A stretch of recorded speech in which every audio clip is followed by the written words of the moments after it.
So I guess where we can start is with Falling Out EP. Oh yeah. So that's the latest thing that you put out. Um,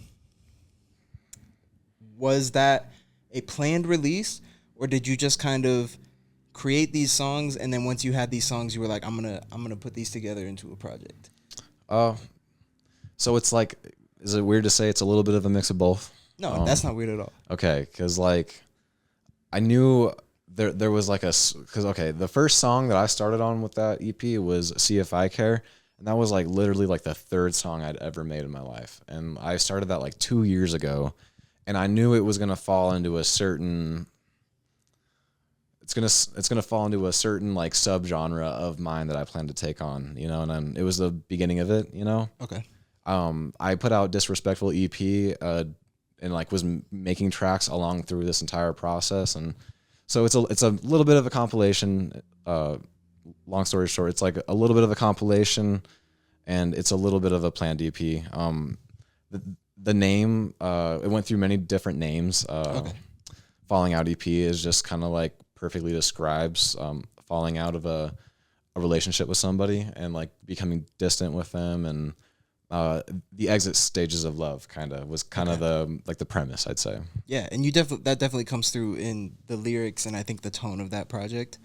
Fuck yeah. It felt like it felt like the aftermath of a relationship.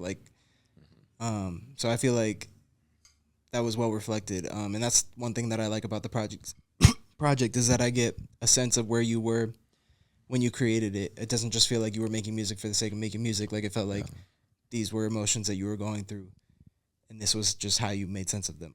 It's my favorite kind of music, is the stuff that captures a moment in time and an era of energy, or it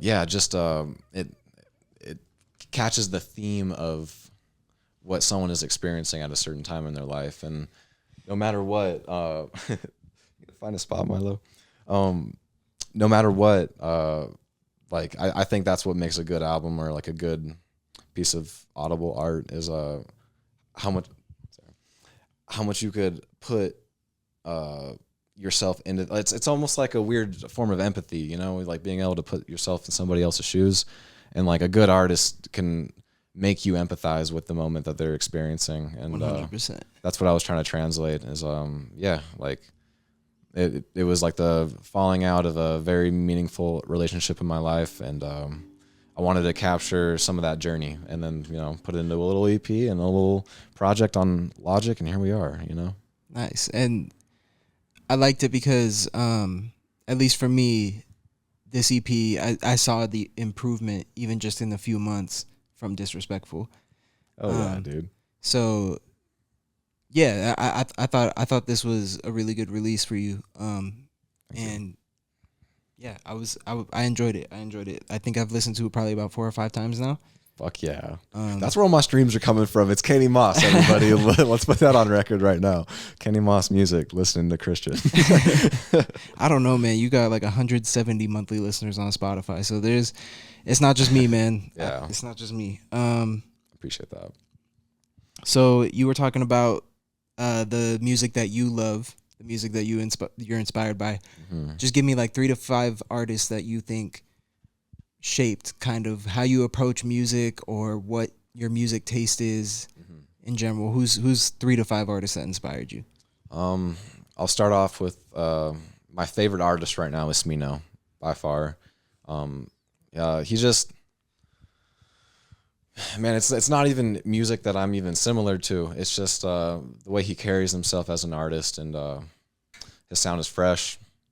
He has range, not even just like within the genre of music that he participates in, but tonal and vocal range, which is like, man, I'm no singer, I'm no vocalizer, like I gotta work with what God gave me, but that man's very gifted, and so that's where a lot of that inspiration comes from. As far as like my sound goes and the way I mix, producer of Smino is Monty Booker, and I've been buying all of his beat packs, and I've been trying to like listen to more of his discography and people that he's produced for. He's an insane artist. the way his drums stick out, the way that it's so fun and still you can make something so serious at the same time. Brockhampton is probably where I get a lot of my like cadence and like flow a little bit, I'd say, you know, like your delivery kind of on the, I guess a little bit on the delivery. They're so melodic. They're so I think the vocal pitching too is something that's similar to Brockhampton that you do a lot. Yeah, like my vocal mixing, I'm trying to emulate them in many other ways, but Matt Champion is like, fuck, I love singing to anything that dude has on Brockhampton. Even the solo work is amazing. And so I'd say Brockhampton's where I take a lot of like my mixing lessons from, as far as how I want the track to sound and how I'm like mixing my vocals at the time. You know, they just have so much range and they're not afraid to do something like really wacky, you know, and like the use of plugins is apparent with them. They're using a lot of different effects and plugins to make really cool sounds with their voices. And I think that's where we're at now, you know. We're in the digital era and it's going to sound different and it's going to sound wacky. And I'm a lover of analog and old school. Just put that drum set, the bass and the guitar on and fucking make some shit, you know. Yeah, me too. And I respect for anyone who does it that way. I'm hoping to bring those two worlds together a little bit. You know, I play the guitar and I do my own piano. I do my own bass. And I just do the drums and stuff like programmed, or I'll put it on like a machine beat pad and I'll just hammer it out with my fingers. Pause. And then what's that, like 4 artists right there, 3 or 4 artists right there. Yeah. But obviously I'm a white dude and I'm rapping, so I listened to a lot of Eminem growing up. I mean, if you're talking about like fundamental foundational influences in my life when it comes to music, I was a ridiculous Eminem fan when I was a kid. My dad's friend gave me an iPod. My dad probably wouldn't condone it and didn't even realize what was happening when it happened, but he had this like really like trashy white dude friend back when I was like 9 years old. And he'd come over and just like shoot the shit with him for a little bit. And he gave me his old iPod one time and it was just full of like DMX, Eminem, D12, Dr. Dre, like NWA stuff and like Big L. And so that was my intro into hip hop, because before I never had my own like I didn't listen to my own music really up until then. Like that was the first thing where it felt like it magically landed in my lap, and I just studied, and by the time I was 11 or 12, like any Eminem song that was currently out, at the time it was probably Recovery was his like latest album. Everything up into Recovery, even Infinite, his very first like 1996 album, mixtape that he did, I had every fucking line memorized. Like, I just wanted to. I studied his cadence and his flow and his the use of metaphors and the way that he paints a fucking movie in your mind when you listen to his shit. And it's like his individual songs are amazing and creative, and what goes into that is its own thing. But like when you listen to a full album of his, it really like a callback to just being able to capture a moment in time with your music. Boy, does he do that with his life so well. And he takes it like a journey. And I feel like people are getting away from that today. People don't view it as much of as a journey as it is just like a little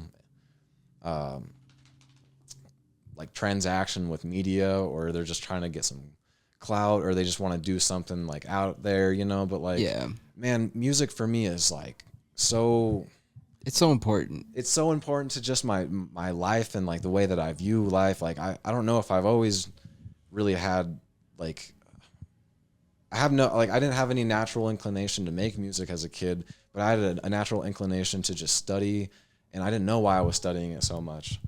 It's the same exact thing with me, bro. That's wild that you say that, because same thing with me. I just would study the fuck out of music when I was young, and I never ever thought I could make it. But I relate to that heavily. Yeah. Tell me about your like entrance into like hip hop world and stuff like that. Like, what brought you to this like stage where you're starting to produce your own stuff? If you don't mind, if I ask a little bit about you too.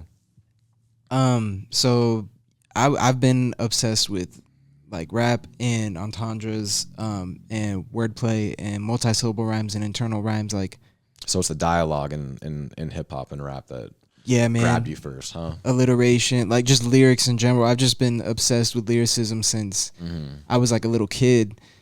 And I never, like I said, I never thought that I could make music, or I never thought that I could rap. I never thought I even had like a good voice for it or anything. You have a great voice for rap, by the way.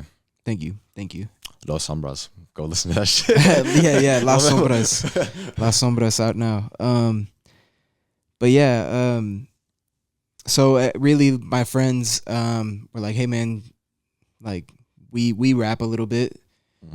Would you want to rap with us?" And so I The tried rap it. circles, bro. Yeah, so I tried it, and How old were you when you first got into your first like rap circle? I think we were 19 or 20. Okay. 19 or 20.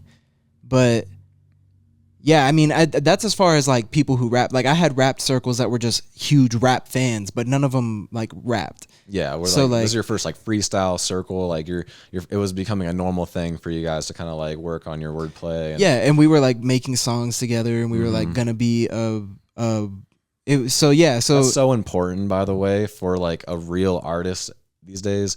There's so many people that just get into it because they've listened to it, enough of it, and they think that, it's like people that watch people do comedy. They're like, I could fucking talk on stage, you know what I mean? But it's like a real comedian is like so cultured within their own art, and and like For sure. jumping into your first couple of rap circles and stuff, and like being, I don't know, like that's such a big developmental stage. Is like finding a crew that you can let down your your pride a little bit. yeah, and just freestyle and just And like freestyle whatever, and sound yeah. start because That's that's part like, of it. It's part of it. And like if you have a rap circle that embraces like the moments that you don't do well at something and just says, we'll move on and we'll wait till you do something cooler, you know what I mean? Like it's that's so important, because I think some people get so discouraged if they're around certain types of personalities that feel too judgmental, you know what I mean? But I mean, I'm imagining that you were lucky enough to just have some friends that were like, fuck the pride, let's see if we can do something enough until we're good at it, you know? And Yeah, I mean, basically,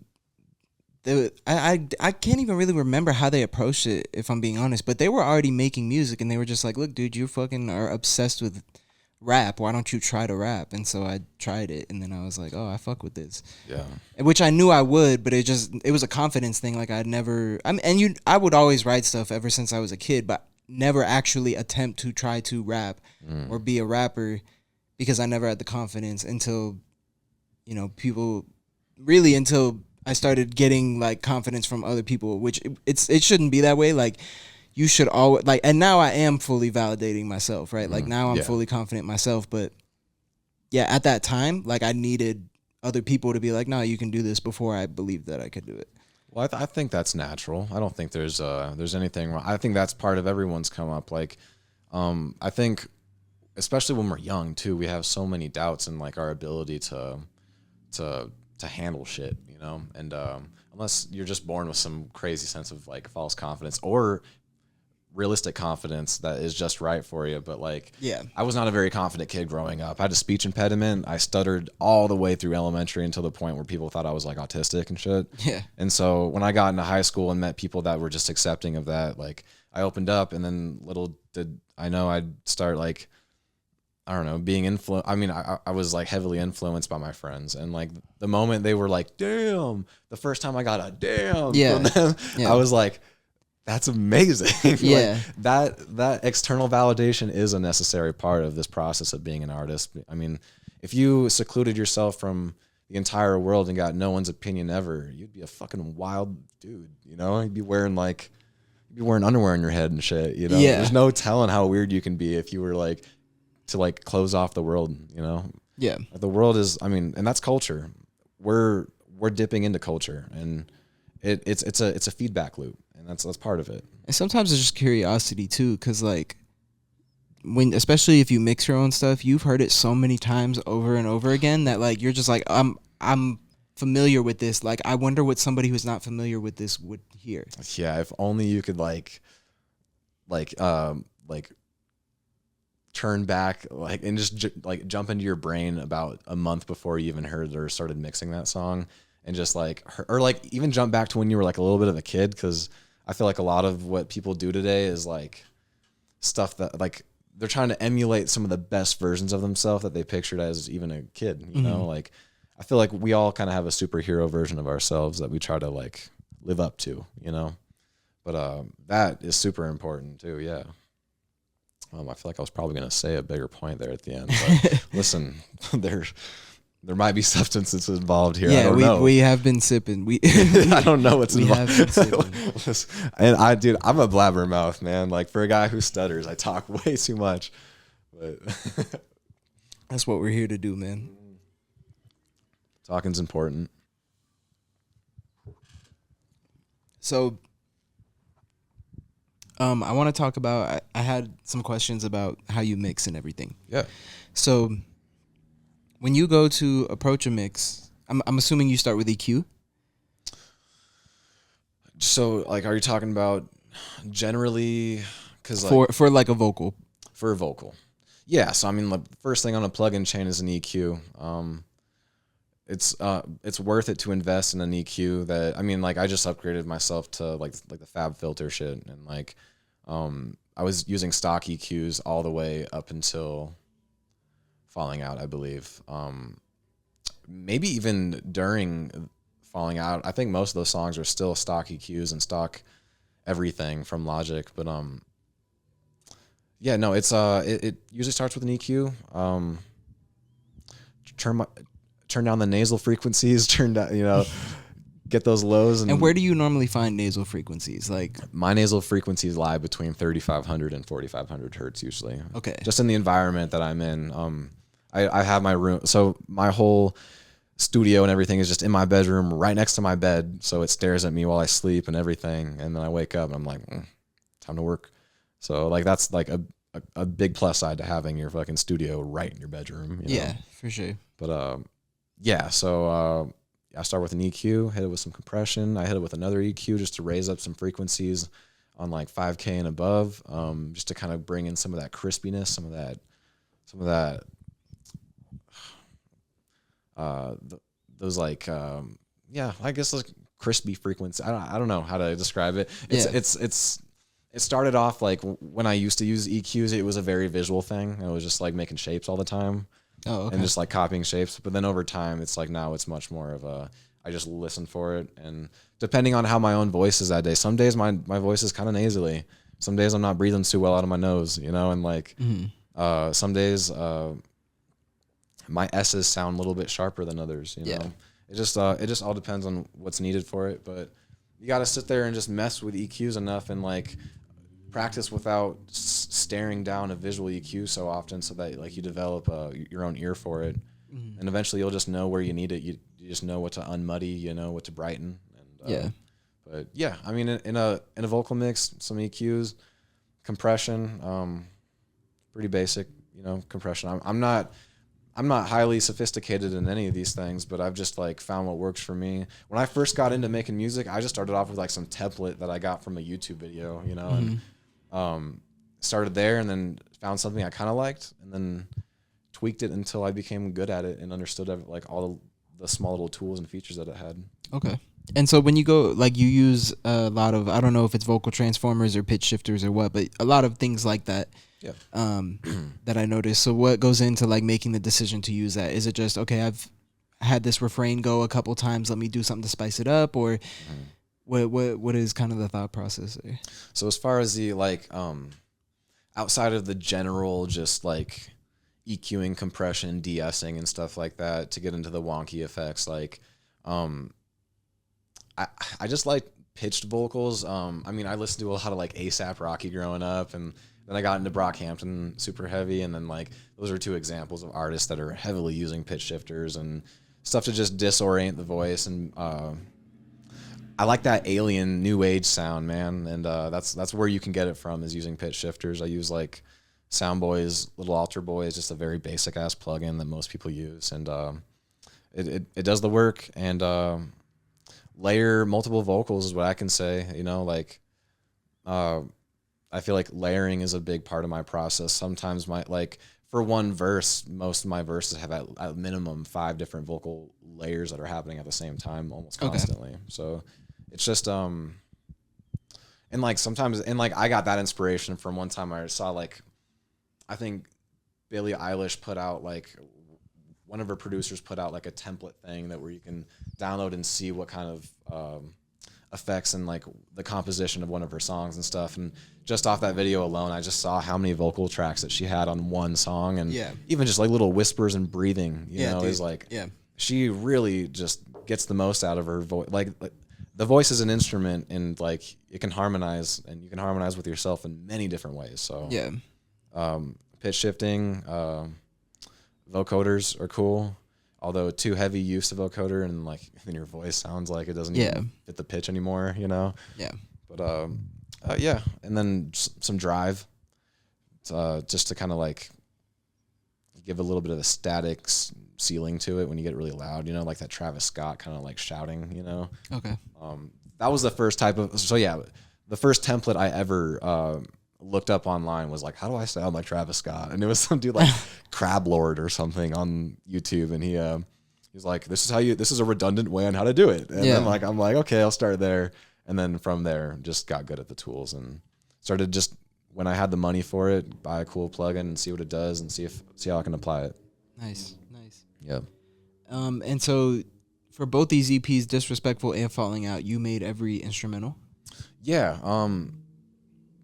The only, so I think I Can't Stand It had so that was like 75% of that entire song was basically done by me. I had a friend who probably doesn't want me to say his name, so I won't. I had a friend do the second half of the beat for I Can't Stand It, and he's a great producer. He's a great dude. He did the other half of it for me, and then I just did all the mixing, and I took the stem files from all that and did all the mixing afterwards, and like the post mixing. And I didn't. I mean, for those both, I did not do the mastering. I did my own versions of the masters to those, but that was an area where I was like willing to put my pride aside and be like, listen, I think it's worth outsourcing to get the mix to brighten up and be at the forefront, rather than just like, I don't know, I couldn't get the masters quite there myself. So that's where something like Fiverr comes in handy, and you could just send it to some dude in Amsterdam or some dude in India, and like surprisingly, outsourcing is a very effective tool. Don't be afraid to do it, just don't overdo it, and don't sit there and claim otherwise, you know. Like, I'm not going to sit here and be like, yep, mastered 100% of everything I've ever put out. But so I had my own masters, and I did my own mixes so it's basically, that project is like, that entire project of Disrespectful EP was like 90% me, and then the other 10% was the outsourcing and the friend that helped out. Okay. But Falling Out EP, a little bit more, that was just all me. I made all those instrumentals. I do my own guitar. That's how I start my process usually, is just... Okay, that was my next question. Oh, okay, cool. Sorry to get ahead, but... No, you're good. I usually begin with a guitar or some piano, and just start with a melody. Search through some Monty Booker kits. Those are just basically what I've been using. I was using like Kenny Beats emulated kits and shit like that, and anything you could find on Reddit I was just using. God, I hope my samples are cleared. Don't we all, man? Don't we all? Yeah, you know what? If Kanye comes after me, that's all right. Look, man, that's something I'm probably... If I can't let myself get too big, because I will get hit with that so hard. Yeah, that is a common thing today. People borrowing is an essential part of music. There's no shame in borrowing and using. I mean, that is what music is. It's just generational knowledge recycled and passed down, you know. And the thing is, too, bro, if anybody ever came for me, I would just give them all the royalties. I'd be like, okay, you could have all the royalties. I just want to keep my song out. Yeah. And dude, people that respect music, and I mean, I think you can make a big distinction between somebody who's like ripping some shit off, and then like somebody who is like inspired and paying homage. Inspiring and paying homage. Yeah, dude. And I think everyone's afraid of like the former, you know? Yeah. So, but yeah, and like that's also why I try to use my own instruments and stuff most of the time, and anything that I do use on my drums nowadays. Like it's like some samples that I bought. So and I try to, and like I see how much work goes into these kinds of things. If you ever do, you follow like The Count on Instagram? I don't. He's dude, he's starting to work with big names now, but he has his own studio, and like he just has all these like organic instruments and like acoustic stuff that he does, and he makes all of his own samples and sells his own beat packs and shit. And I just think the amount of work that goes into that is worth the money. You should be paying people for their beats and for their time, you know. That's at least how I would feel if I was on the other end. But I mean, yeah, when I first started out making music, I was grabbing beats off YouTube and just like seeing how I sounded over them, and I would put them out on SoundCloud. But I wanted to take my just try to take as many proper and like do it by the book as well as I could while I'm putting out on Spotify and Apple and stuff. I just I want there to be utmost respect for my craft, and that's where, you know, that's going to be my standard from there on out. But yeah, like Throw Your Past Away and Thinking, those are bot beats. Those were not done by me. Those were done by Boy 50 and Weird Kid, or That Weird Kid or something like that. They're on YouTube. Go look them up. Go look at the songs. Those beats are fantastic. And sometimes when you hear something, you gotta use it, you know. And $30, $35, $40 for like a royalty license and everything, like, dude, fuck yeah. Yeah, that's worth it to me. If you plan on taking the journey, if you're planning on making a quick buck off music, it's just not even a fucking practical thought these days. Yeah, no. If you're just jumping in real quick to be like, let me see if I can get famous real fast and come out with some money. Like, that's such a wild take toward music these days. But it's out there. There's people that do that. And there's people who have somehow had success doing it too. Yeah. But yeah. Those are like industry plants, in my opinion, you know? Probably. And like, not even like the most conspiratorial version of industry plants. No, like, I know what you mean. They just like, they wedge themselves in the right crack at the right time. And, you know, props to you. Pause. Pause. Yeah, but like, props to you if you make something cool and it becomes trending. But I guess that's the difference between a lot of artists. There's a lot of artists that are there to trend, and there's a lot of artists that are there to just make their own lane, to express. Yeah, just to do what they do. Yeah, that's real. That should be more common too, I think. And I think you can tell the difference between the two. Yeah, you can tell in quality. I mean, I think even just you can just tell who really cares about what they're doing versus who is just like, oh, I'm gonna just dabble. Yeah, dabble a little bit. And there's nothing wrong with dabbling too. Please dabble in music if you're passionate about music. But lying to you, don't fucking dabble. No, I'm kidding. No, yeah, please. No, I think music is for everyone. Because I mean, how else did I get into it? I dabbled in rapping. I dabbled in a little bit of piano. I dabbled in a little bit of it all starts with that. You start with a dabble and you get drippy with it, and you just dunk it into the deep end eventually, you know. But yeah, dude, fucking people that say that like we need more engineers, less musicians, like fuck you. Yeah, there's no better time for art than right now, man. It's the time to see it all. This is the most artistic version of human culture that we've ever seen, and the most access we've ever seen ever in humanity. It is the easiest to make an album now than it has ever been. For sure. The fact that I'm able to do it all at my like in my bedroom is insane. Dog, I do it all with this and this. Like, it's crazy. Like, it wasn't, and like back it's crazy. 30 years ago, it looked so different. Even just 10 years ago, it was looking a little different. But like, yeah, I mean, people are making hits off their fucking phones, man. Like, yeah, dude. I think I don't know if this is true, but I just heard one time that Steve Lacy made a song that was like all on his Pride by Kendrick Lamar. It was Steve Lacy made that beat. He made it all on his iPhone on GarageBand. Crazy, dude. Marco be doing that. The whole Las Sombras, the entire album was made on Marco's GarageBand on his iPhone. Crazy. All the beats, at least. Yeah, but and like, dude, yeah, like simplicity is just is like, yeah, you don't need an elaborate setup to make good music.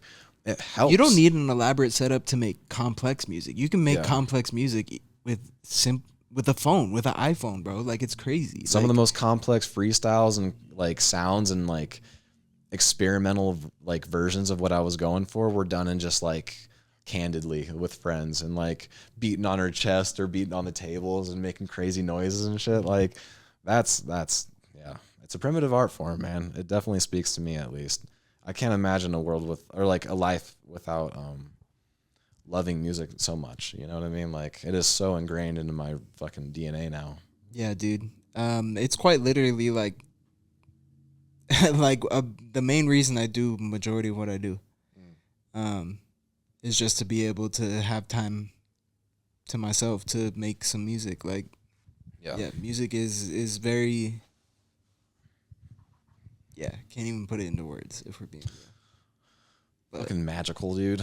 I mean, we're so lucky to have it too.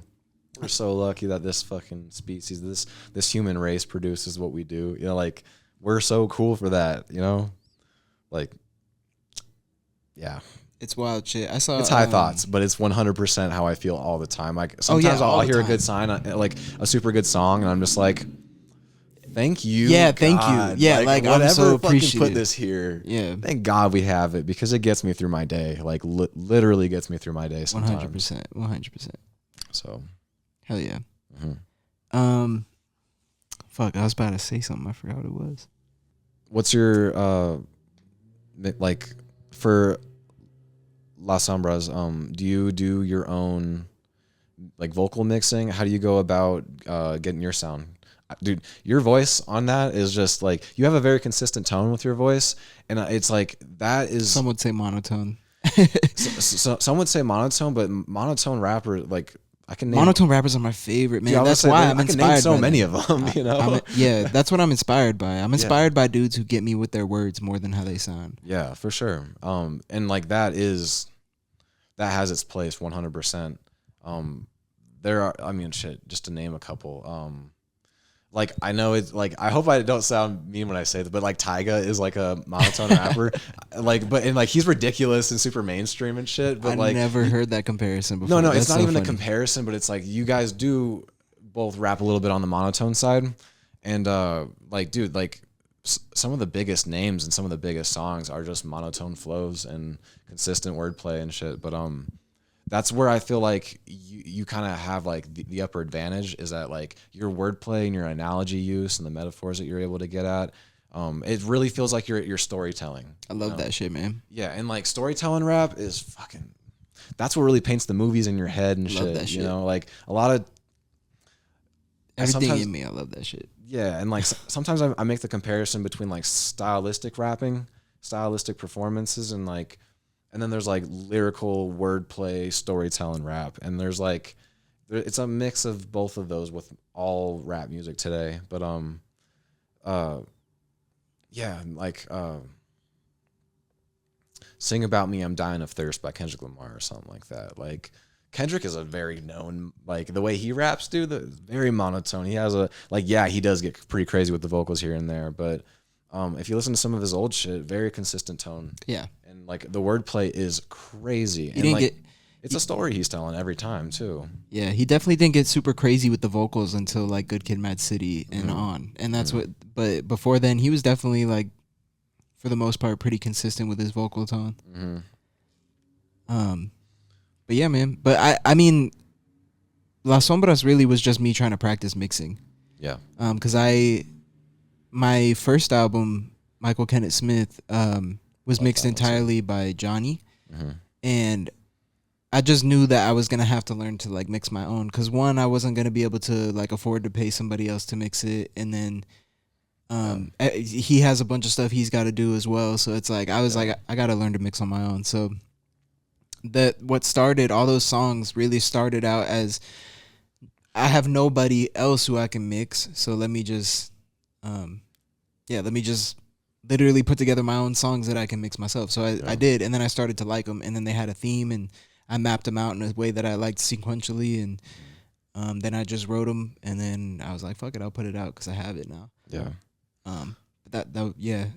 It's super basic vocal chain though, and all stock plugins.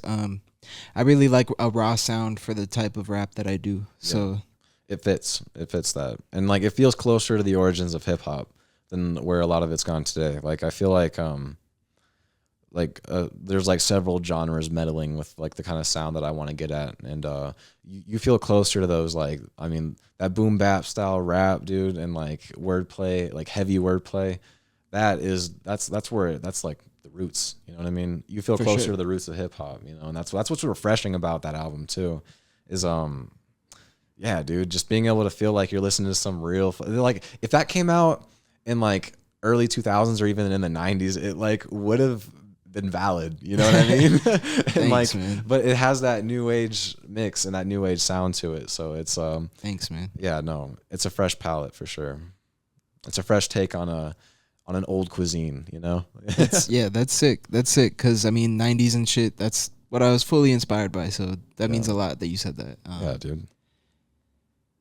So I had sent Disrespectful EP and Falling Out EP to my homie Marco, who he made all the beats for La Sombras, but I sent both of those to him.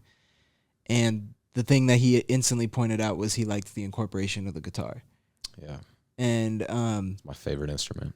yeah, so I know you play the guitar. In fact, the first time I ever met you, you were playing a guitar. Yeah. If I can get one in my hands, and yeah, I'm gonna have one in my hands. Yeah. So I guess what age? I guess we could start. What age did you start playing the guitar? Picked it up when I was like 9, and my dad signed me up for these like guitar classes, and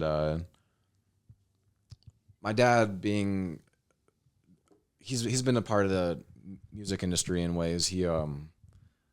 So he's had a lot of like inspiration as far as like how I wanted to get involved and stuff, and just his excitement toward music was definitely something that he kind of hinted toward me as a kid, and that's where I started to get my own interest in it as well. But he was like on the business side, like the managerial aspect. He was a concert promoter of like in Anchorage, Alaska. He got to do like ZZ Top and Ozzy Osbourne and Tim McGraw, and like knew these people by first name and shit like that, and like has pictures all over the walls of him hanging out with them and stuff. So he's got a cool history with music. So he was very open to the idea that if I had any kind of aspiration to do anything like musical at all, he would support it, and he signed me up for a guitar class. But the guitar teacher was not too enthused for some reason, and like I only went to 2 classes maybe.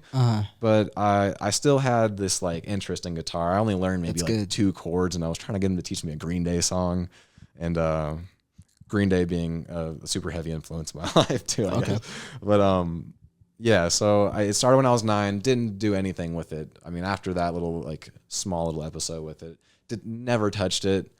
My dad would occasionally like once a year maybe catch me playing with the acoustic that we had in the house, just strumming like chords that were super like not the right chords. Just kind of smacking strings and trying to figure it out. But I had an interest in sound, dude. Even when I was in first grade, I remember going up to some kid in first grade and just telling him for no reason, I was like, I'm gonna be a fucking pop star one day. I didn't use the word fucking. I was a little bit less aggressive back then, but I like walked up to some kid in class one time, just told him I was gonna be a pop star, and like I don't know why, but like that stuck to me. And so didn't pick up the guitar again until maybe I was like 12 or 13, and they was just meddling around with it. I had a friend that showed me Smoke on the Water one time, and I took it to my show and tell. Like, that's literally the only song I can play on guitar. Dude, and if anyone's picked up a guitar and like was taught anything on it, it's always Smoke on the Water. Always. Bam, bam, bam. Yeah, dude, that's just it's a good catalyst to making people feel confident with their ability to play on that thing. But loved it then, but I just didn't do anything with it serious until I hit high school, I'd say. Like I always had an acoustic in my house somewhere, but never took it serious until about high school, when I started like hanging out with other friends that were interested in being artists and musicians. And when I got into these like freestyling circles, like then I was like, well, shit, I can kind of sometimes play on the guitar. What if I did something on the freestyle circle with that? Well, you know, and then I'd bring the guitar around, and then I had a friend Trevor that got into, shout out Trev Stone. He got into like beat production and stuff, and I just wanted to keep up with the homies and keep riding the musical train, you know. And so around junior year, I started like really digging into playing the guitar, and I went to Innovations High School, which was a very art-based school. So they'd send me to like a music factory called Jam Pro every Wednesday, and I just like be able to get quick lessons real quick. And from there, dude, I've always been an ear player. I don't know any songs on the guitar. I don't know any in total, I can literally maybe play 3 or 4 songs that are by like legit artists. Okay. But I play everything by ear, and like yeah. I was stubborn when I was a kid and never wanted to, because I felt bored learning other people's music. I just wanted to be my own rock star already. So like that mentality got in the way of me learning a lot of other people's stuff, but it gave me ample time to work on my own sound and where I wanted to go. So as long as I stuck to music theory and I just understood the fundamentals, I was able to create what I wanted to hear, and that was the most important thing for me, I guess. But the guitar, and then got introduced to like keyboards and keys and stuff when I was like sophomore, junior. So then I'm mostly self-taught, but it was with a lot of pushing. You know, it was with a lot of like people around me that were shredding, and I'm just like, how do I fucking do that? You know? I still can't really shred on the guitar. I'm just good at making loops and shit that I want to, you know, just applicable noises from the guitar, you know, shit. And this new song "Phones" that I'm working on, I'm just using the guitar as like a fucking drum at a couple points too. So playing by ear mostly, but the guitar is the first catalyst that brought me into like instrumental like music production. Okay. Yeah. Nice. So you said that you are working on a new project as well. Yeah. Are you like willing to talk about that yet, or do you want it? Of course, yeah. I'm an open book, bro. So, do you have a plan for? Is this an EP? Is it an album? Is it? It's a mixtape. It's a mixtape. Okay. Yeah. So it's gonna be a compilation. It's not so weaved together like some of my like the last 2 EPs. But it does, you know, it's funny is that like, do you ever feel like even if it is a compilation or you are kind of just throwing some stuff together, it does tell its own story no matter what, you know? Oh yeah, always. Sombras was marketed as a mixtape, but the more I made it, the more everything weaved together. Yeah, I think when you're putting together an EP or an album or a mixtape, even if it is just throwing some shit together, like it really encapsulates some of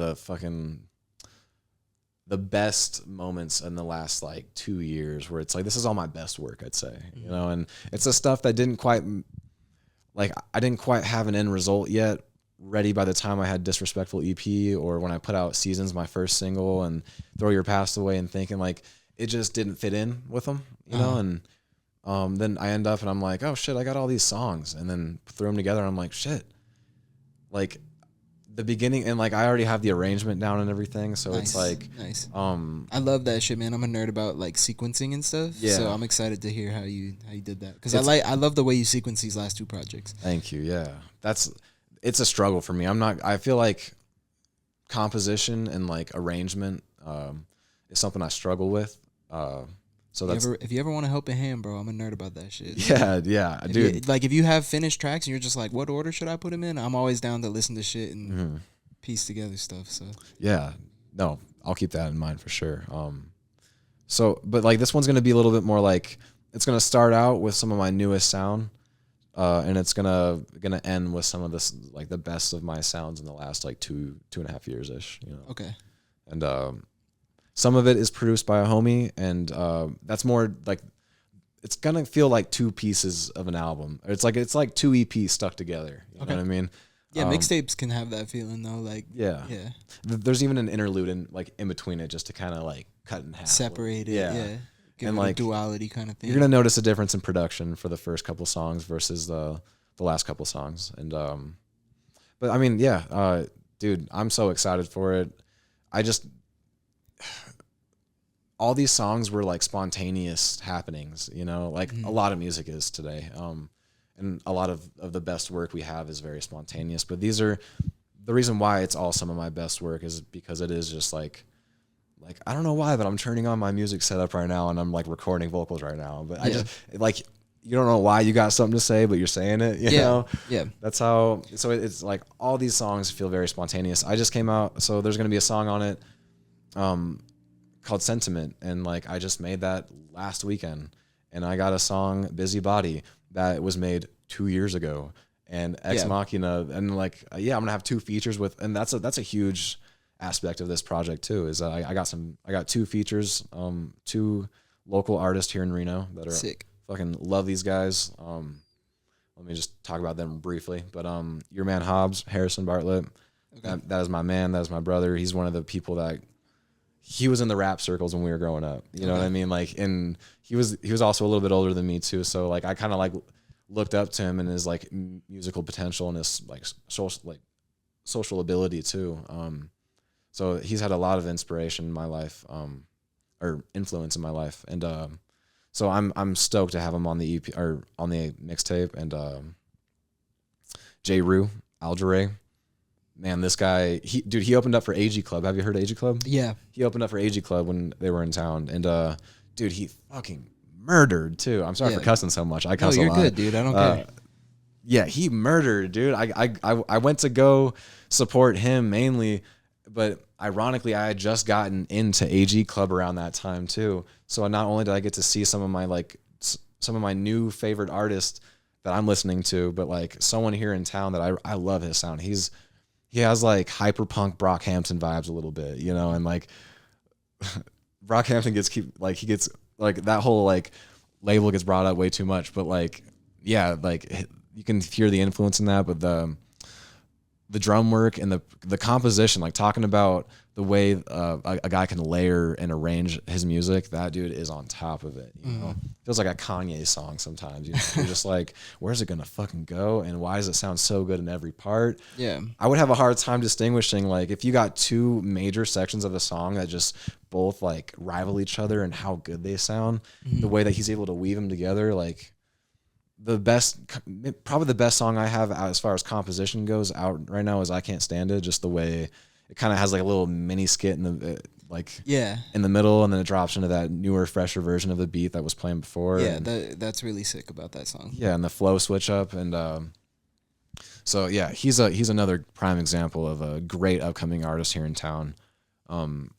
I wish nothing but success for both those guys. So I'm stoked to have them. I'll have to like follow them. I've never heard of them before. So. Dude, yeah, I'll have to link you guys up or get you guys to follow each other's like socials and stuff. Stand up dudes. Harrison makes music. Hobbs, he makes music. And he does fashion and like clothing and shit like that too. Shit. So does Trev Stone. Yeah, dude. I've never heard of him either. These are all people I'm hearing of for the first time. Yeah, dude. The rap scene here in Reno is so little. It's you know what I mean. Yeah. It's almost non-existent, and it's disgraced often. You know. Yeah. Oh yeah. You know, there's no one that's like, you hear 100%. Those Reno rappers right now? Like, we're a rough crowd. Yeah, we're not. Our rap scene is not popping at all. At all. But hopefully that can change in the near future. Yeah. Right now I feel like it's very heavy on the punk rock, like the punk scene is really heavy here. And rock in general has always been bigger. I was going to say this town has always been breeders of rock music usually. Yeah. But yeah, dude, that upcoming mixtape is super fun. I feel like I've learned everything that I've learned as far as mixing. Oh, and I'm doing my own mastering for this too. So this is gonna be taking that next step to just do it all myself. When you master, because you use Logic, right? Yes, sir. So when you master, like, are you putting a limiter and like another EQ? Like, how are you, or do you just use like Logic's mastering assistant? Because I'm not gonna lie, I do that. Yeah. I use Logic's mastering assistant, and I'll make tweaks, or I'll run it through another mastering system as well. But for the most part, I don't know a whole lot about mastering, so I am trying to learn a little bit more. Yeah. I asked for, so like the guy that did the mastering for his name's Undogmatic. I'm sure he'd appreciate a shout out. He's on Fiverr, and he did my mastering for the last like several projects that I've put out. And just like I just asked him about his process a little bit, and when he would make changes, because I guess you could say I'm a little picky, but as an artist should be with their craft, you know. But while he was giving me different like versions of my music, I would kind of guess what he did, and then the closer I got to the right answer, then I would make like very sound changes to it. So I'd be like, I want this instead of this. Yeah, I just asked for tips and tricks from him, and then I looked up a bunch of YouTube videos, and I just got, my mastering chain on Logic looks a little bit more like I always start with an additive EQ. Just any frequencies I want like to a channel EQ or like the Fab Filter mastering okay. bundle, that is a big step in the right direction if you want to get more precision on your mastering and like EQing and compression. Okay. The precision on with those tools is fucking that upgrade was so worth it. Dude, this shit costs money and not money I really have, you know. But I'm happy to put money into the things I love. And so my going back to the master chain, it's looking like EQ and additive EQ, just bringing up frequencies that I want to express a little bit more. Okay. And then I'll either do just a compression and a multi-band compression, or I'll do just a multi-band compression. Okay. Depending on where the track is sitting at the time. But bringing up the just making it loud and taming in the right frequencies as what a compression will do. It'll kind of just give it the shape that you're looking for. And after that, I'll usually hit it with you can kind of call it like it's sort of an exciter. It's called fresh air. Okay. Yeah, I use an exciter too. Yeah, and just to bring up some of those like crispy frequencies in the high end, or even to bring up some of those like tonal mids, I guess is a way to put it. Just like the part in the mid lows, kind of like that don't muddy it, but bring up some of that warmth. You know. Okay. Warmth is probably a good way to put it. And after that, hit it with some saturation. Decapitator is what I've been using a lot lately, and that's just it's kind of like compressing, shaping, and exciting all at the same time. You know what I mean? And it's just kind of like a filter that you throw on there, or yeah, it's a good way to describe it, like a way to word it would be like kind of a filter, but I'm assuming it still has knobs you can tweak and stuff. Yeah. And like for instance, it has these different modes that give you different shapes. So it does do kind of almost like what a compressor would do. It just kind of provides like a shape, you know, and it'll bring up and down certain frequencies depending on that shape. And you got all these different like I guess templates of shapes, and then you can modify the template itself. And so it's just a good, quick, and easy tool to saturate and bring. For instance, if I want to add a little bit of rumble to my low end, if I got a kick that just isn't quite shaking the way I want it to shake, or maybe it's even too rumbly, that would be a good effective tool just to slap on the master. But the key with saturation on masters is very slight use. You don't want to. You're barely using it, kind of, you know.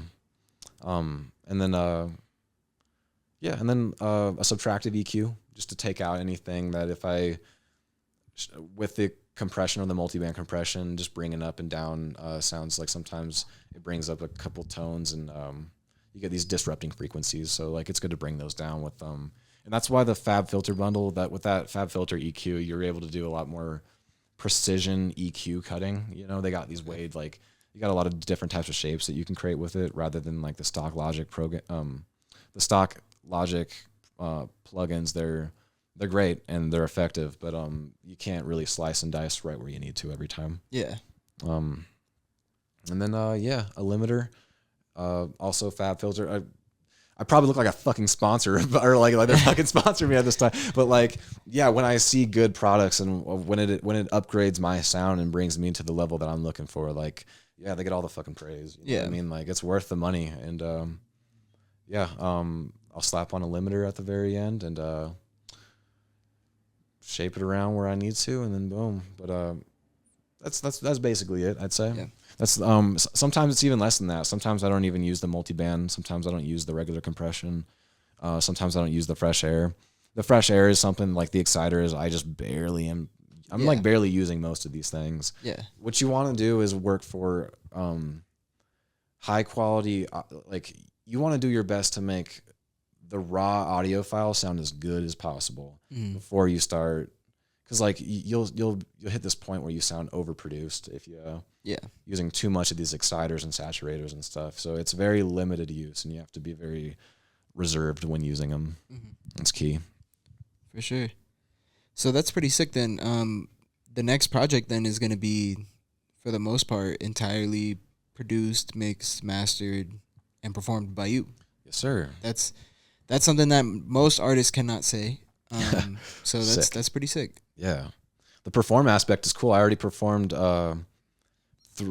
three songs. So like, yeah, I that school I was talking about, Innovations High School. I kept in touch with one of my teachers, and he asked me to come perform at one of their Friday assemblies, and so I got to go perform some of my new music for them, and they fucking loved it, and that was awesome, you know. And like, there's nothing like the gratification of instant feedback in a room, you know, full of people. Like, and man, it was the first time I've been on stage since I was like in high school. Like, I went to the Coast to Coast Live. I don't know if you've ever heard of those events where they have like rap auditions basically to see who can get some studio time and money. Yeah. Me, Trev Stone, and Hobbs, we all went when we were like 17, performed up there. Fucking, woo, was it whack as hell? But, you know, you got to get the whack shit out first. That's like a saying in our circle. Or like when we were kids, we'd say that all the time was, you got to get the whack shit out first. Oh, yeah, always. And you gotta humble yourself. You're not as good as you fucking think. Yeah. And you don't look as cool as you think. Yeah. And as long as you keep that in mind and you're open to the idea of growth, you're going to be all right, you know. But so yeah, I got to go back to that high school like 7 years later after not performing or showing anyone my music all throughout this time. And like 7 years later, coming back and being able to perform for the kiddos, you know, that was nice. And it's cool to see some smiles, man. It's cool to see people like bobbing their head to my music, and like no matter how dorky I look, you know, like I'm a dorky, gawky dude, you know, like my body language can be a little dorky. And so you know, it's a humbling experience, but man, that's what carves a good artist, you know. You got to sit there and like I almost didn't want to do. I almost hit up my teacher the day before and was like, I can't do it. Yeah. But I set up performance mixes and everything. I tried to be as prepared as I could. I brought down all like the lead vocals in the song. The 3 songs that I performed were Highs and Lows, Busybody, and Phones, and which are like kind of rap based but pretty pop sounding music. But yeah, I kind of forgot where I was going there, but yeah, no, it was an experience being able to perform it for some kids, and they want me to come back, and there's nothing like your music being appreciated right in front of you. Yeah, you know, so it's embarrassing. Fuck yeah, it's embarrassing. That's probably the weirdest part about all of this is just how like vulnerable you feel toward these people, you know, like it's not a facade either. Like I don't put on like an ego and go up there, and I don't like convince myself I'm somebody else for a second. Yeah. I go up the same the same dorky ass kid who was listening to Eminem when he was like 11 years old, and like that same kid lives within me, and the same kid is being expressed right now, you know, and I try to stay true to that. And so, but yeah, you have to stay true to that inner child. Yeah. It's important. I can't remember what song. It was like on a talking portion of a Smino song. It was kind of like maybe an outro or an interlude or something. I think it was a discussion that he was having with like a family member on the phone, and the family member said, "Stay within." I don't know why this resonates so much for me, but just this phrase, "Stay within yourself and grow from within." You know, don't reach outside yourself and try to grow outside your pot.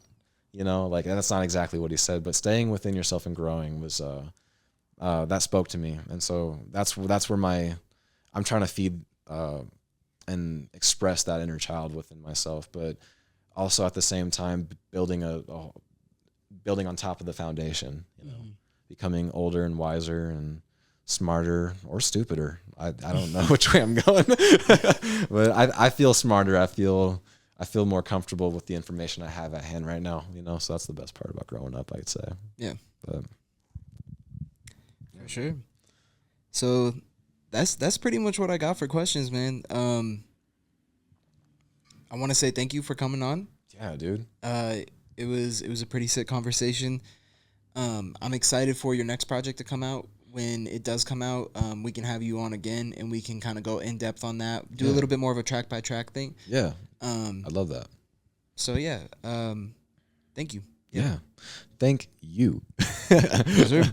Yeah. This has been the K Reviews podcast. I didn't do an intro, but we gonna do an outro. Make sure to go check out Disrespectful EP and Falling Out EP. Both of those will be linked in the description down below. Yes, sir. Or you can just search Christian's name on Spotify or Apple Music or wherever you get your music. I'll put his name right here so that you can see how it's spelled and everything with the exclamation point and Yeah, everything. dude, I got a fucked looking name. So it says Christian, I swear. But yeah, it looks like XGN or something. Yeah, You know? so I'll put it up here for you guys, or the links will be in the description below. Make sure to go check out his stuff and be on the lookout for his new mixtape that's going to be coming out this year. And then I guess I'll plug myself real quick. Las Sombras is out now. Go peep that everywhere you listen to music. Michael Kenneth Smith also out. Thank you guys for watching, and peace.